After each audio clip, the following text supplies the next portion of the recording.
चकवाल में रमजान सहूलत बाजार में महंगाई बज़ाहिर कम नजर आ रही है, ताहम ओपन मार्केट में डीसी रेट पर अशिया की फ्राहमी महज दावों तक महदूद है। मज़ीद बात करेंगे महताब से। महताब, अपडेट कीजिएगा। जी बिल्कुल, चकवाल में माह रमज़ान मुबारक के दौरान महंगाई ने शहरियों की मुश्किलात में गैर मामूली इजाफा कर दिया है।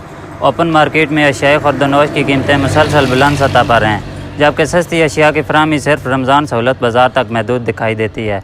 अगरचे ज़िली इंतज़ामिया की जानब से सरकारी नरखनामे जारी किए गए हैं और कार्रवाइयाँ भी जारी हैं, ताहम ज़मीनी हक़ाइक़ इसके बरक्स हैं, जबकि शहरियों का कहना है कि ओपन मार्केट में महंगाई पर कंट्रोल सिर्फ दामों तक महदूद है। दूसरी जानब छोटे ताजरों और दुकानदारों का कहना है कि उन्हें अशिया मंडी से ही महंगे दामों फराहम की जाती हैं, ऐसे में वो सरकारी नरखों पर फ़रोख्त कैसे मुमकिन बनाएं। दुकानदारों के मुताबिक जब अफसरान या ज़िली इंतज़ामिया के एहलकार मंडी में मौजूद होते हैं तो कीमतें फ़र्ज़ी कम कर दी जाती हैं, मगर इंतज़ामिया के जाते ही नर्ख बढ़ा दिए जाते हैं। शहरियों और छोटे दुकानदारों का मुतालबा है कि आड़तियों की 24 घंटे मुसलसल निगरानी को यकीनी बनाया जाए, ताकि रिलीफ सिर्फ सहूलत बाज़ार तक महदूद न रहे, बल्कि ओपन मार्केट में भी आवाम को रिलीफ फराहम किया जा सके। जी शुक्रिया महताब हमें अपडेट करने का।